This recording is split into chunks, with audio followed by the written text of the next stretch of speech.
A very good afternoon to all participants and speakers. Hope everyone had a nice lunch, whether it was the bento box or the buffet. My name is Trina and I'll be your MC for the next segment of the day. We'll now be commencing part 1 of the Technical Forum on Adaptation Planning for Climate Change Impacts in Southeast Asia. The first part of the Technical Forum consists of 3 main themes: food security, heat and human health, and urban planning and sustainable development. So we'll be following the same format as the morning if you were here. There'll be 5 minutes of Q&A at the end of each talk, where questions to the respective speakers may be posed via the microphones in the room or via the pigeonhole online. The QR codes will be shown at the sites at the end of each talk. So for the first section on food security in a changing climate, we have Mr. Beau Damen from the Food and Agriculture Organization, Regional Office for Asia and the Pacific, or FAO-RAP for short. Mr. Damen leads FAO's regional programs on climate change mitigation and adaptation, as well as initiatives to strengthen regional engagement and scale up climate finance investments in the agriculture and land use sectors. Mr. Damen will be providing a regional overview of climate change impacts on food security and water resources in the region, and sharing more about the tools available for addressing climate risks. Mr. Damen, please.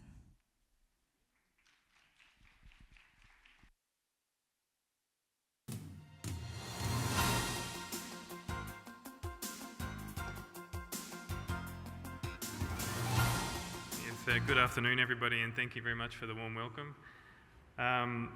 I've got 20 minutes and I'm timing myself, so I'll try to get through all the material I have for you in the time that I have, but I apologize if I don't. What I want to talk about is very much food security, yes, the impacts of climate change, and I wanted to highlight agricultural climate services as one of the key interventions that FAO was using, that our partners are using, that member country governments in the region are using to address climate change risk to food security.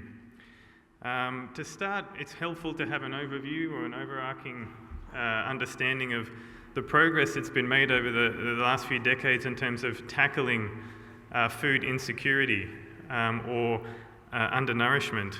And the story, if we go back a number of decades, even beyond where this graph starts in 2000, the story has been positive. There has been significant progress, particularly if we go back 5 decades, in terms of tackling food insecurity at the regional and at the global level.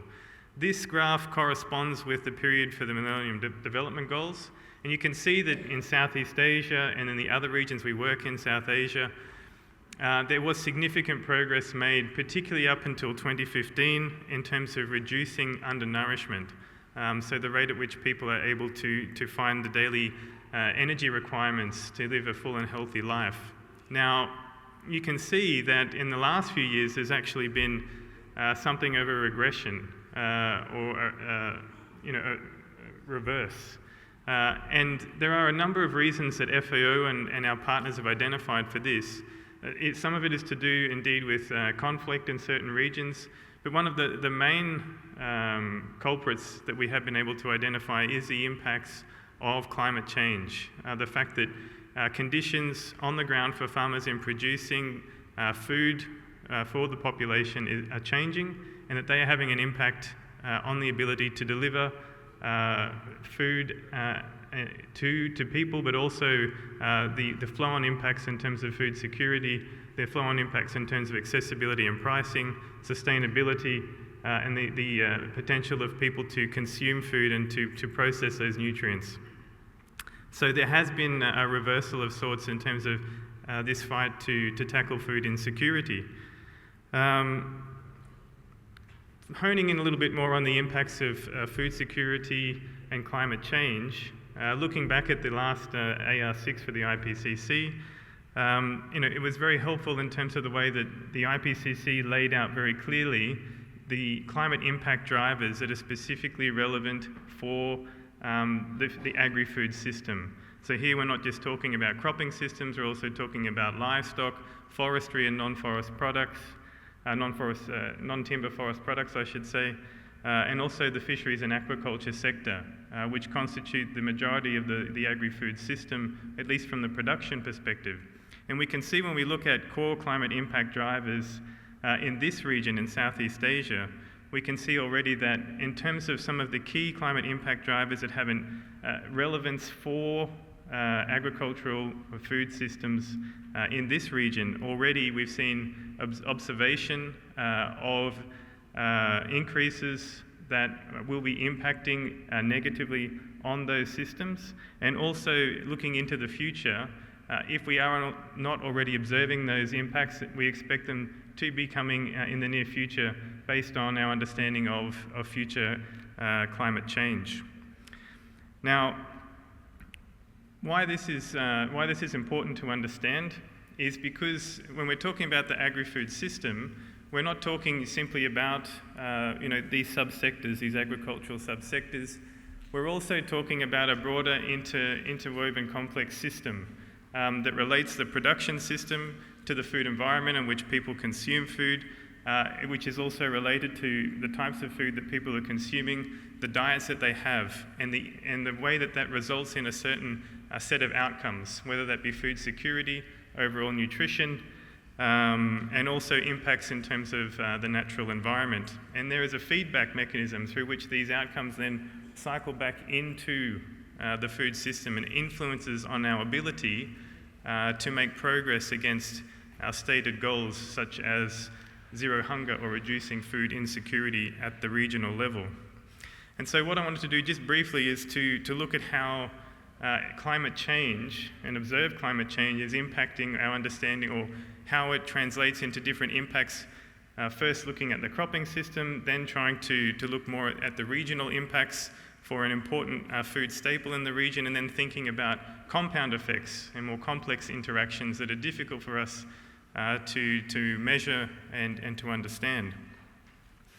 The first is to look at the impact of changes in climate I suppose when thinking about the impacts of climate change and food security, often, at least from the point of view of the member countries that FAO works with, my key stakeholders in the Ministries of Agriculture, they will tend to think about the impacts of climate change on cropping systems, or on livestock, or on the production of fisheries or aquaculture. Now, this study doesn't come from Southeast Asia. It's a recent study that comes from China, but I thought it would be interesting to discuss briefly, because what it does show is that extreme events, or moderate extremes, do have significant impact on one of the core sources of energy, nutritional, in the region of rice. And what this study was showing was that, first looking at the impact of extreme rainfall. This study was focusing on extreme rainfall and then relating the impact of extreme rainfall to other types of extremes on rice productivity. And what it was showing, it was an interesting way of looking at the mechanisms by which extreme rainfall is impacting on yield. And this is important because yield is our indicator of whether we are producing enough food in a particular season to meet the requirements of our national populations, and also whether we're producing enough food in terms of trade to support countries that are net food importers. I think what's interesting also about this study is that it is showing that the impact, well, one of the interesting findings of the study was that extreme rainfall events, so a moderate extreme, is an important driver of reduced yield. Often when we talk about the impact of climate change on a crop like rice, we are talking about the impact of heat, particularly extremes in terms of temperature, duration of temperature, or intensity, both during minimums as well, so during nightly temperatures as well. It has an impact on the productivity of rice. This study was showing that extreme rainfall has an impact on the ability of the crop to take up nitrogen through soil loss, and also showing that extreme rainfall has an impact on pollination, particularly physical disturbance. So there was a number of channels through which extreme rainfall was impacting on the productivity of this crop, and that those changes, these extremes, are projected to continue and grow with climate change. Looking or bringing this back to the region, there have been studies as well that are trying to capture the potential impacts of climate change on rice and other key production systems. And if we look at it from the regional perspective, the potential magnitude is significant. This study that came out a few years ago now from the OECD that was using the CGIAR's impact model was showing significant potential reductions in productivity. What this study went a step further to sort of try and estimate was the impact on prices. And basically they were saying that the projected impacts on climate change on productivity of rice would lead potentially up to a 50% increase in the prices of rice across all categories. And so again, this has a measurable impact on food security because it's reducing the ability of people to access this important commodity for their diet. Just one other thing to consider when we're talking about the impact of climate change on food security, it's not just on the cropping systems or the way that productivity relates to prices, it's also the complex interactions between the other systems with which the food system is connected and that climate change is also impacting upon. I think a good example of this is particularly when we're talking about these issues of trade, the connectivity, particularly even in Southeast Asia, of agricultural production systems, of producers of countries that produce an excess of food commodities, their relationship with countries in the region that are net importers of food. And so the ability of major food producers to produce at the rates at which they have in the recent past will be affected by climate change. That will have an impact on trading relations in the region. It will result in competition to purchase excess product to meet food security demands at the national level. And we've seen this play out, for example, in El Nino years. For example, last year we saw that in response to anticipated impacts from El Nino, we've already seen that governments did take action to try and limit exports, for example, of key food commodities. And that had an impact on the pricing of these commodities in the regional and the global market. So these are the types of already impacts that we're seeing, the connections between the system and the observed impacts of climate change, the fact that they're already prevalent, and we expect these types of risks to continue and to worsen. It was mentioned this morning in the introduction that we have a narrow window. The next 10 years is the most important in terms of action. And in terms of tackling the problems of food insecurity, it couldn't be more true when we talk about climate change. Already, based on some of the work that's been done, my very limited introduction to the topic, we can see through observed climate change that already our food systems are under stress. Also that if we try to look at the system-wide impacts of climate change, so not just looking at crops, but also looking at other systems like livestock, or looking at the impact of climate change on the health of people who are in the field producing food, which is significant, trying to bring these things together into a better understanding of the systematic impact of climate change to food security. We come up with potentially very significant already observed impacts. One study that came out shortly after the AR6 was looking at using total factor productivity as a measure to understand the combined economic impact of climate change on the food system. And that research was coming up with significant estimates, up to 20% compared to a counterfactual. So this is a substantial impact on the productivity of our food system and also its ability to address food insecurity. So investment is required, and that's what I'm going to talk about to close out my presentation today. At FAO, we're working towards a resilient agri-food system. That means measures to anticipate, absorb and accommodate shocks coming from climate variability and change, but also to minimise future risks through adaptation and also measures that involve mitigation co-benefits, so addressing the drivers of climate change. And there are a range of additional benefits that can come from this work. Now, in the past, often we look to official development assistance or support from donor organisations to undertake this work. Often this work involves working with smallholder farmers, particularly in this region because still the majority of producers are smallholders. And in recent times there's been a lot of interest also in the value chain, trying to get beyond the farm and also looking at the connections between producers, other value chain actors downstream and their connection to the broader food system. So there's multiple levels at which we can work. And there are multiple interventions that can support this action to strengthen the resilience of the agri-food system. And these can be organised in terms of in terms of level of where action takes place. It could be at the farming household level, at local government level, at national government level. We could also think about the responses in terms of the impacts of climate change. The types of impacts at minor or infrequent levels are going to be very different from the types of responses that may be required when we're talking about regular significant impacts from climate change. And that's what this graphic is trying to capture. And the work that we're doing on this topic encompasses a wide range across all of the different interventions suggested here. But underpinning them all is climate services. Climate services is key in terms of providing this overall package of support to address the risks of climate change to food insecurity. And it's operating at multiple scales, and of course it's also looking at multiple time scales.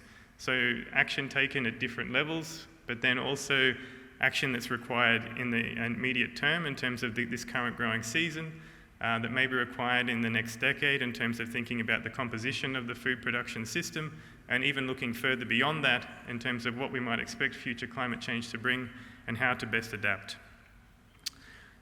I am doing a very poor job at keeping time, so I'm going to try and speed up a little bit. I apologise in advance. If I skip over anything that you find interesting, then come and ask me later. But because of that, I won't go through this. All I wanted to illustrate with this slide is that most of the work in the past that we've done on agricultural climate services has tended to focus on this particular time horizon, because this is where a lot of the decisions on farm are made in terms of management of the crop in the field, and also in terms of when to harvest, and also then when to plant the next season.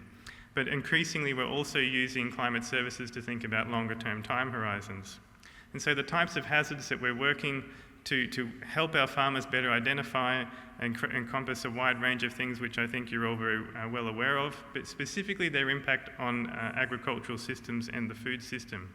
And to do that, it means that we're working with a number of different stakeholders, each which may have a different interest in terms of the impact of climate change and the timescale over which it occurs. So, for example, when we're working with local government, they have, of course, a very immediate interest in the productivity of the farmers in their communities, but they're also interested in the potential longer-term investments that they should be making at the local level to address those types of risks. National governments, of course, they plan in terms of 5, 10, 25-year time horizons. So they have a slightly different interest in terms of the types of climate services that can help them make decisions. The types of products that we then work with our partners to deliver encompass everything from early warning to agro-met services and advisories, and then vulnerability and risk analysis at different levels, and climate change impact and risk assessments. And then the users, maybe picking up on the point made earlier about co-production, the types of users that we're working with are not a uniform block. I talk a lot about farmers during this discussion, but actually we're talking about different value chain actors as well, aggregators. We're talking also about retailers, people involved in distribution and transport of food, and also potentially in preparation and consumption. So to meet this broad vision of climate services for agriculture, we need to look towards investment, because often this type of investment in the system is not yet there. And we have a challenge in terms of attracting resources into agricultural climate services to support smallholders, because when we look at the broader picture for climate finance, actually the amount of finance going to smallholders is proportionately very small. With WMO and other partners, FAO has identified the types of investments that are required, to provide these types of services in a comprehensive manner. And indeed, there's a lot of overlap between the needs and requirements in terms of delivering high-quality agricultural services and initiatives like early warning for all. So at FAO, in this region, we've been looking at developing agricultural climate services packages as a basis for investment. Acknowledging the broad scope of agricultural climate services, which I've just outlined, and also developing business models that can channel investment into agricultural climate services is a key foundation to ensure future food security. The packages that we roll out in our programs encompass five different elements, In terms of public services and governance, where you might see investment in the traditional observation network for meteorological and agricultural advisories, but then also investing in co-production with the private sector, specific investments to reach the last mile. So that means a lot of work with farmers to deliver advisories and information in a way that they can process and use that information productively in the field. There's basic things like translation, but there are other ways, such as the types of delivery channels that are used, that are important to consider. Localised climate risk planning, so using observational data, yes, but also projections to start thinking about how we can better plan at the local level for the impacts of climate change. And then more and more, what we also do is use foresight planning. So using climate change information, usually longer term projections, to think about multiple different futures and responses to climate change and their impacts on food security. Now, I am running very late. What I wanted to do was to talk you through a non-comprehensive list of specific things that FAO is doing, investments that are being made with partners by FAO, with our member country governments, to deliver improved climate services. So I'm going to go through this very quickly, and I apologise for that. I'll spend the most time on this one, because this is the core of what we've been doing with our member countries across the region. This is, the main example here is taken from Laos, but we are doing this in a number of countries across the region. And basically we're working with the National Hydromet and Meteorological Service and Ministries of Agriculture and Agricultural Research Institutions to develop a unified system for agro-meteorological services, advisory services for farmers, and using that as a foundation for a range of additional agricultural service products, including vulnerability and risk analysis. I'm out of time. And climate change projections and the impacts of climate change on agriculture. What I just wanted to highlight here is that the interesting thing about the work that was done in Laos, and something additional to think about as an agricultural climate service product, is that we looked at whether farmers, whether our stakeholders were using this information. And you can see here that we were seeing measurable behaviour change by making agricultural advisories. We only cover 5 crops at the moment with the LAXA system. The LAXA system is here in the centre. It's managed by DMH in Laos. So the National Hydromet and Meteorological Service manages the overall LAXA system. But then there's a collaboration with key departments in the Ministries of Agriculture, providing specialised advice, collecting feedback from farmers' fields, from local communities, and putting that back into the system, so that farmers have a unique, up-to-date advisory product that they can use to help them manage cropping systems in the field. And it's being used by farmers, and it's having an impact. It's leading to economic benefit. They are changing their practices based on the advisories being provided, and this is what we're looking to do more of across the region. Indeed, we are making similar investments across the region. You can see here at the bottom the scale of investment, depending on the type of system that you're looking to develop, based on our experience, can range anywhere between $5 to $20 million. And that's not counting co-investment from other partners. That type of system is important because it underpins all the other types of advisory products that we look to develop. The Climate and Agriculture Risk Visualization Platform, CARVA, is a FAO product that is capable of using data from multiple sources at national levels, at regional levels, to produce spatially explicit information on the impacts of climate change on agricultural systems.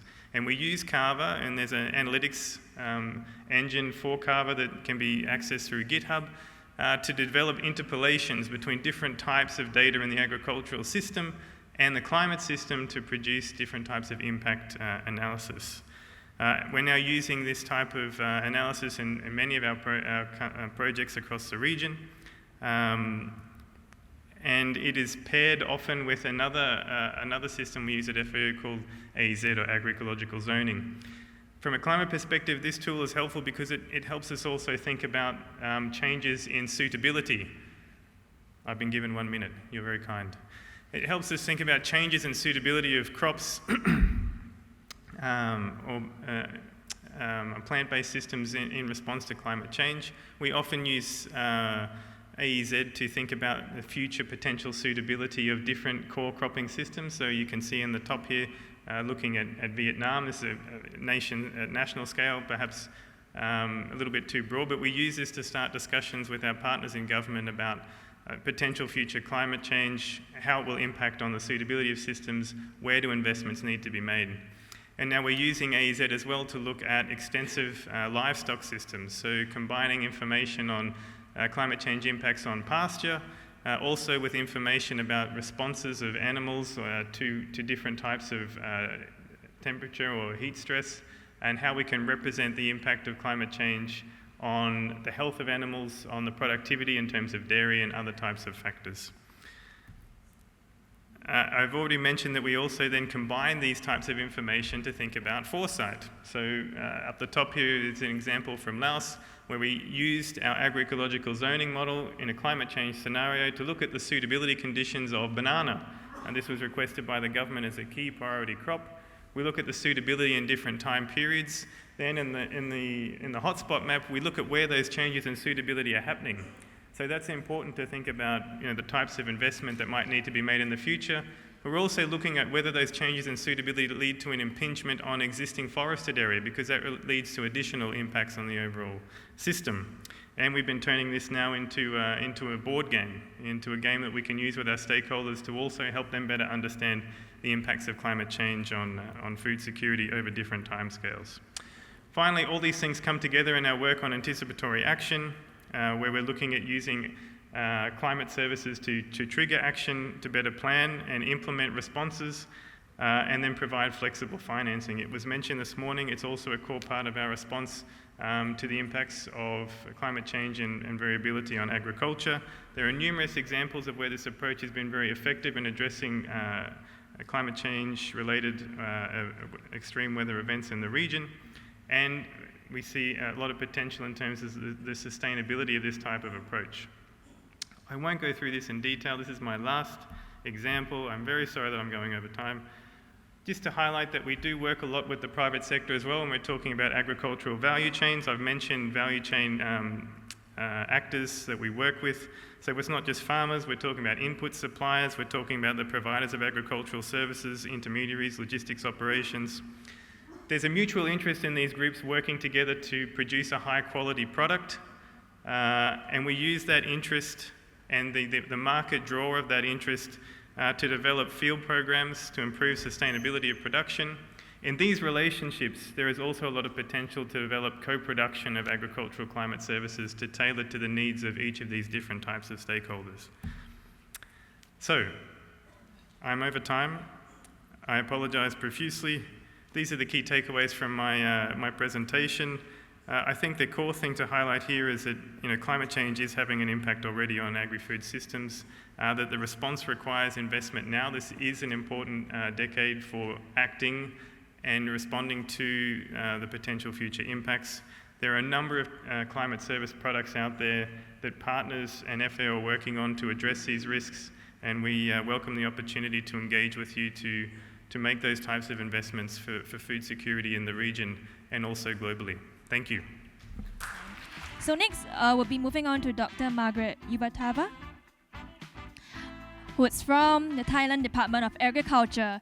Dr. Yoovatana has more than 30 years of experience in fostering regional and global initiatives related to agricultural development. Dr. Yoovatana will be sharing Thailand's efforts in the region to address climate change and food security. Dr. Yoovatana, please. Okay, so good afternoon, ladies and gentlemen. With that good lunch, I hope I won't fall asleep while I'm presenting. Okay, so it is with great honor and pleasure that I will be presenting to you today. And before I proceed, let me thank the organizers and the sponsors for this opportunity to give my personal insights to this regional forum. Originally, I have 100 slides, so I cut all my pictures. Now it remains 52 slides. And do not get excited with my long outline, but I will try my very best to be on my time allocation and just read it tonight before you sleep, okay? So I will begin my presentation by saying that climate change is intertwined with food security. And ASEAN as a regional bloc has recognized the importance of cooperation in tackling these challenges. So with this presentation, we will explore how ASEAN's collaborate efforts in addressing the dual issues of climate change and food security.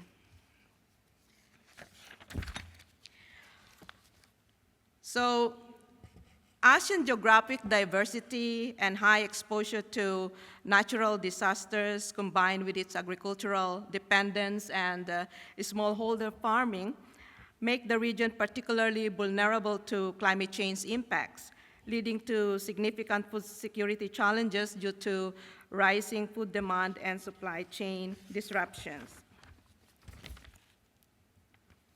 So, more so, the economic disparities, fragmented policy frameworks, limited institutional capacity, and gaps in access to technology, knowledge, and financial resources, which collectively hinder the region's ability to implement effective solutions.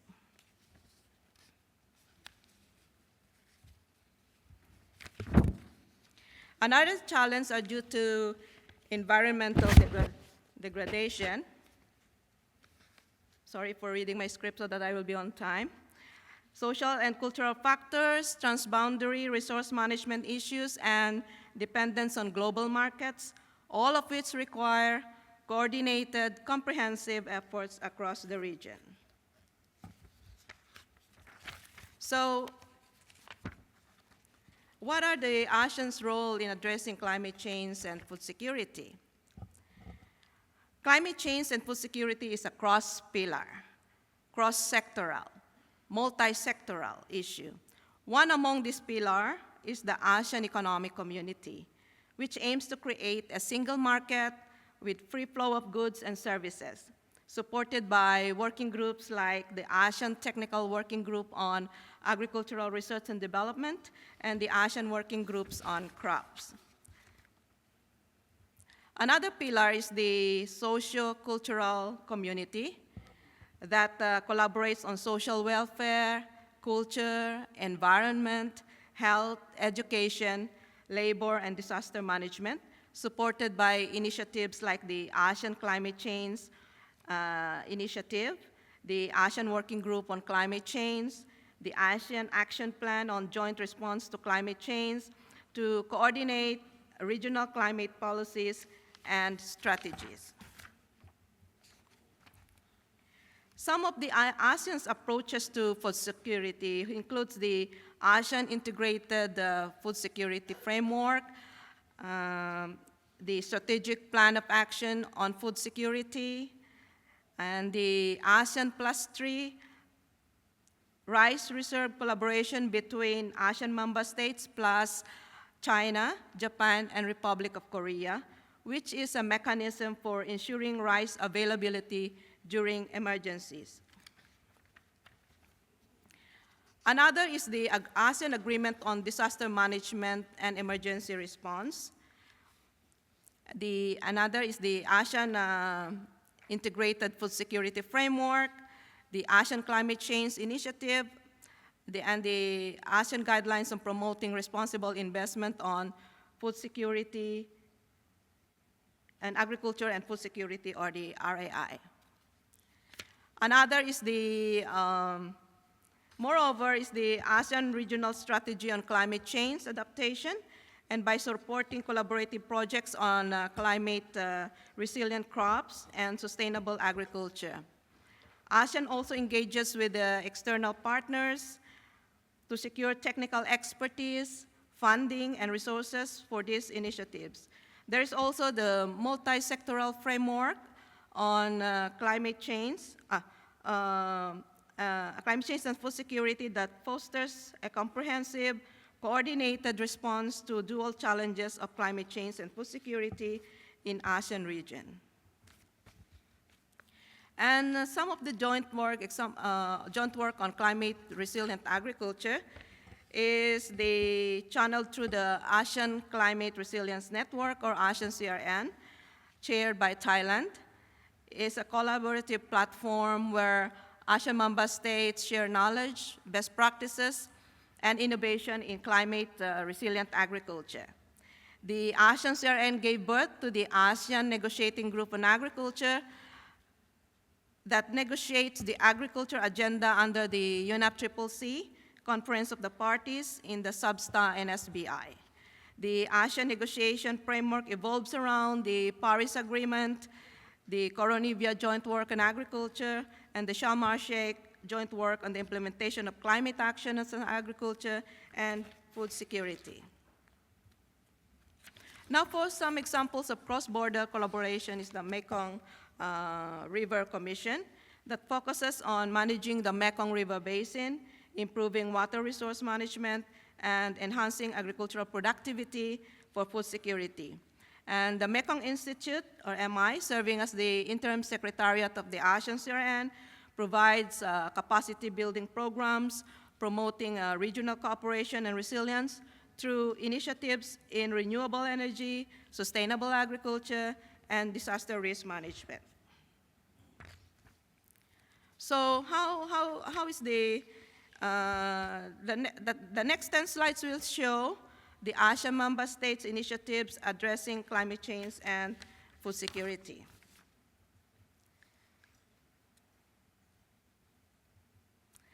So Brunei's climate and agriculture strategies focuses on agricultural modernization, agri-food strategic plan, renewable energy, public awareness, and education campaigns.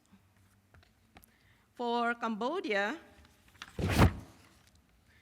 Cambodia's strategic programs focus on climate-smart agriculture, climate resilience, rice, shrimp farming systems, community-based adaptation projects, disaster risk reduction, the promotion of agroforestry practices.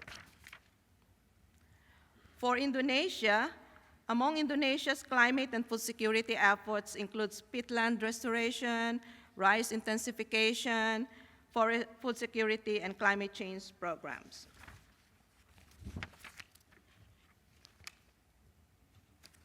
In Laos, climate initiatives includes the Sustainable Rice Platform and the Integrated Food System Project. For Malaysia, Malaysia's initiatives includes the National Agri-Food Policy 2.0, the Green Technology, Flood Mitigation and Water Management Projects, and Low Carbon Cities Framework. For Myanmar,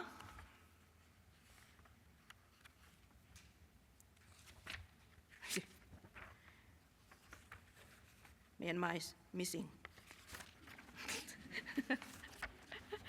Myanmar's initiatives includes National Action Plan for Food and Nutrition Security and Community-Based Climate Change Adaptation Project. So for Philippines, includes the Philippine Climate Smart Agriculture Program, Disaster Risk Reduction and Management in Agriculture, and they have this fish project. Singapore, our host, I should say more, huh? Singapore initiatives including the Singapore Food Story Green Plan 2030, 30 by 30, Food Security Strategy, Urban Redevelopment Authority Sustainable Development Plan, food sustainability, and public-private partnerships. For Thailand, since I'm from Thailand, I'll even talk more.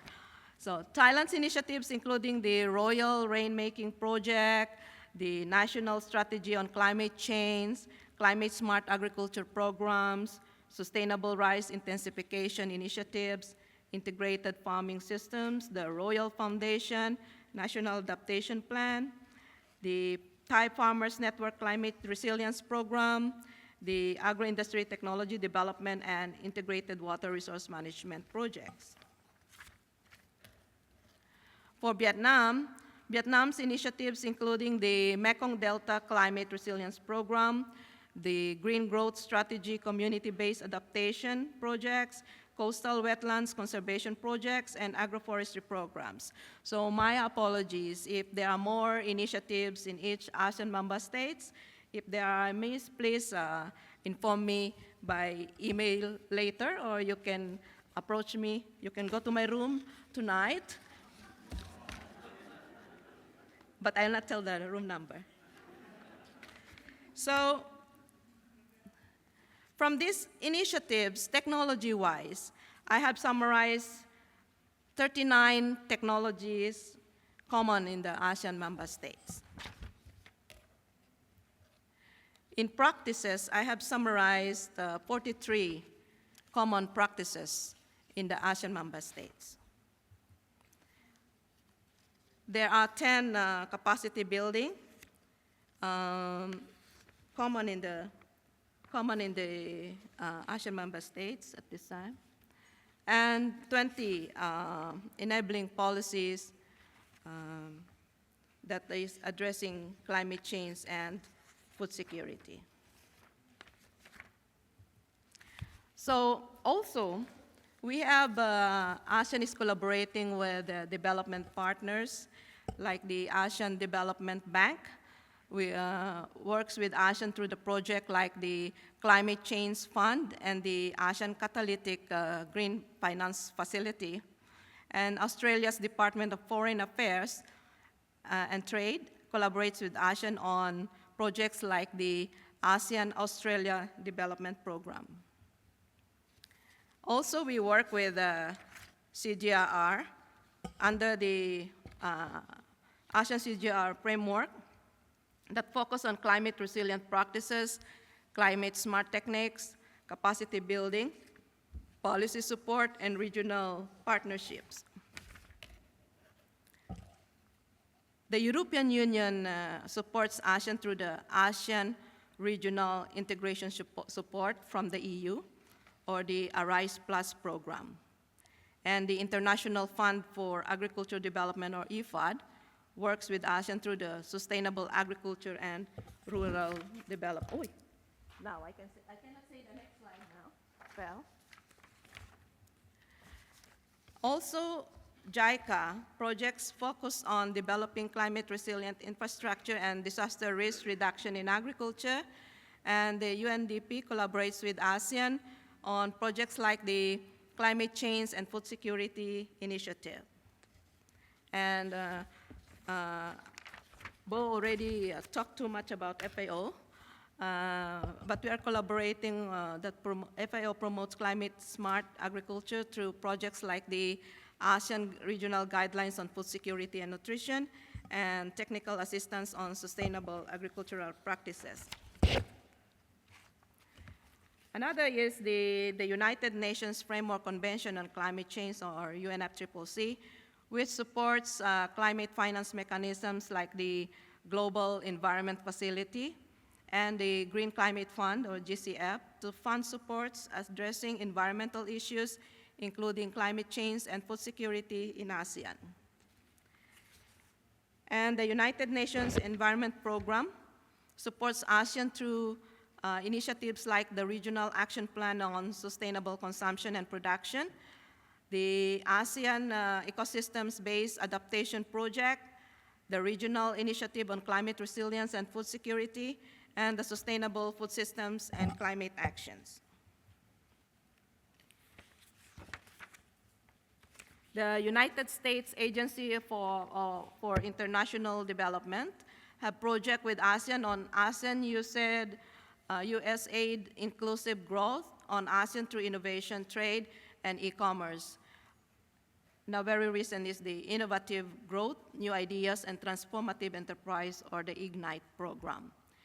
And the World Bank collaborates with ASEAN through the Climate Resilient Agriculture for Food Security projects, which aims to enhance agricultural productivity and resilience to climate impact. ASEAN also works with our dialogue partners. For example, Australia supports the ASEAN-Australia Development Cooperation Program and the Australia-ASEAN Forest Carbon Partnership, while Canada collaborates through the ASEAN-Canada Plan of Action and the Canada-ASEAN Climate and Food Security Partnership. And China enhances environmental protection and agricultural productivity via the China-ASEAN Environmental Cooperation Center and the China-ASEAN Agricultural Cooperation. The European Union addresses environmental sustainability and climate resilience in Southeast Asia through the EU-ASEAN Green Initiative and the EU-ASEAN Strategic Partnership, while France collaborates with ASEAN through the ASEAN-France Development Partnership and support for regional environmental initiatives. Germany supports ASEAN through the ASEAN Center for Biodiversity, the German Energy Program, the Climate Resilience Program, including ASEAN Climate Technology Initiative, and the ASEAN-German Development Partnership, while India provides financial support through the ASEAN-India Green Fund. And Japan advances climate adaptation and sustainable agriculture via the Japan-ASEAN Integration Fund, JAIF, and the ASEAN-Japan Climate Initiatives. Are you still awake? Hold on.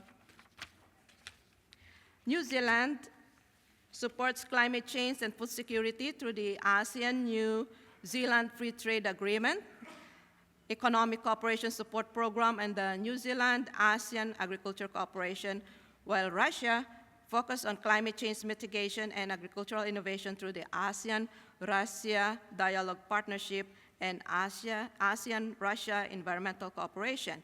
And South Korea advances environmental protection and food security through the ASEAN-Korea Environmental Cooperation Project and the ASEAN-Korea Food Security Initiatives.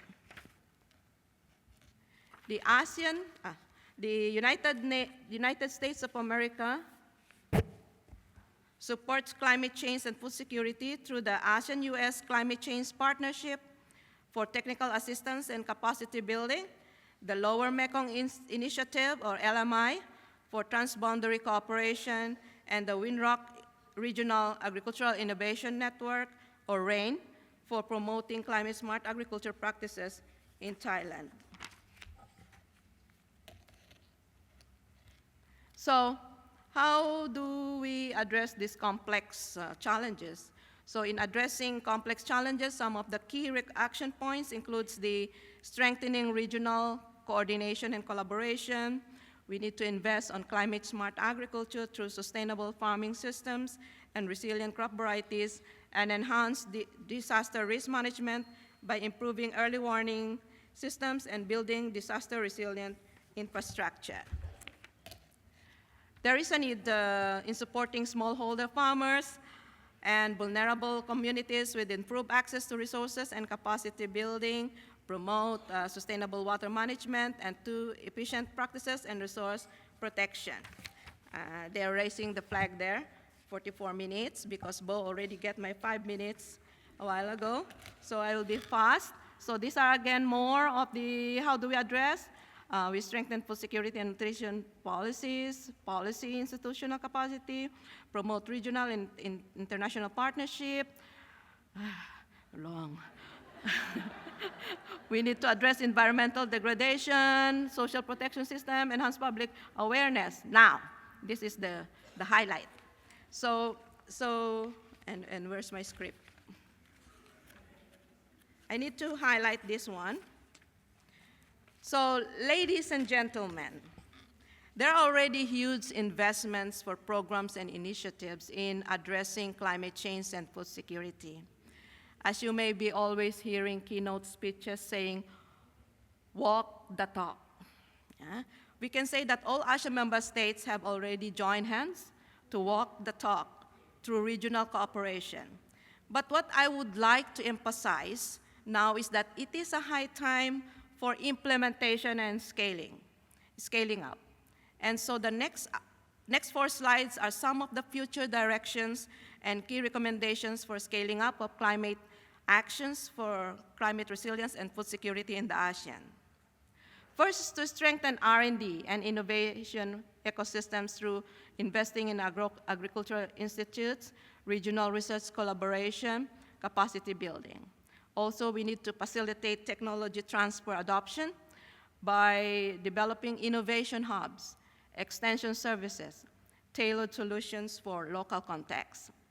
Also, we need to support smallholder farmers by giving them subsidies and incentives, improve access to finance, and then capacity building, and enhance public-private partnership. We need to have collaborative models, agri-tech startups, and corporate regional responsibility. We have to improve policy and regulation frameworks. We need to harmonize regional policies, supportive regulations, and monitoring and evaluation. And we need to foster regional collaboration and regional sharing. I like to emphasize that my passion from the ASEAN CRN, I will be shifting it to establish this ASEAN Green Agriculture Innovation Network, or I will call it ASEAN GAIN. It is more now focused on scaling up and implementation of these initiatives. We need annual innovation forum. We need forums such as this. Okay, so thank you SMSC WMO once again for the sponsorship. And we need to have more collaborative projects. We need to promote sustainable agricultural practices, climate smart agriculture, sustainable resource management, and biodiversity conservation. But we need not to forget that we need to have this monitoring and evaluation through the key performance indicators, regular reviews, stakeholder engagement, so that when we meet again, we will have success stories to tell. Okay, we have done a lot, and we need to focus on success stories now. Of course, we need some funding and resources. We need to explore the ASEAN Agricultural Fund, the international donors and agencies, and the private sector investment. So, in conclusion, this is a result of our foresight, as Beau already mentioned some of it. Let me read my last slide. So, as you can see in the slide, is an output of our ASEAN CRN foresight exercise, which shows that these collective efforts and initiatives you heard from this presentation aim to realize the ASEAN agriculture vision of a resilient, biodiverse, and pollution-free agri-food system, and ensures healthy and nutritious food for all by 2050. So with that, thank you very much for your patience in listening. Okay, thank you very much.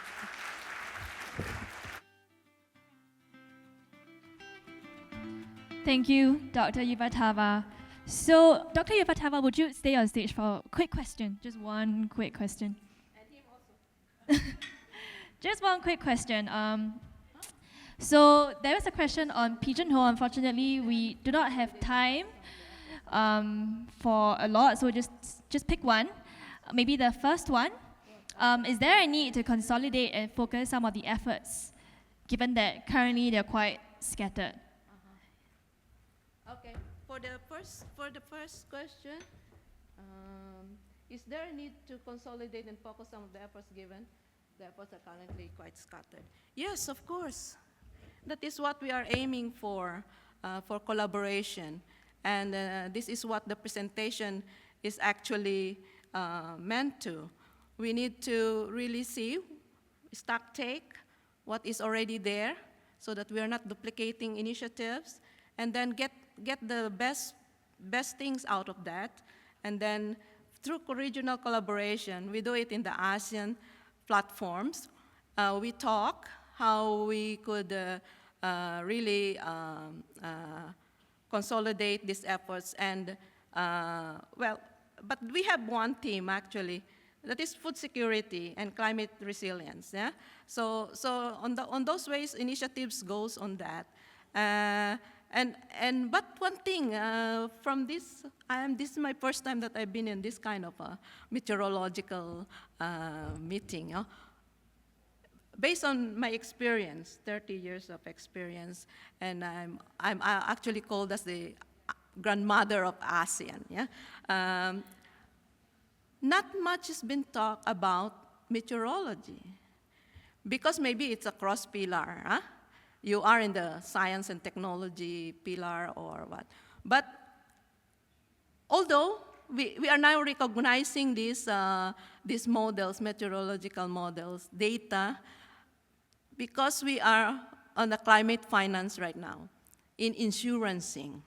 We need this data, very important data, so that we could make these insurance products. So as I mentioned a while ago, we need to scale up and implement things now. And then I hope that in the next meeting, we will have success stories to tell how we collaborate, how we integrate our work.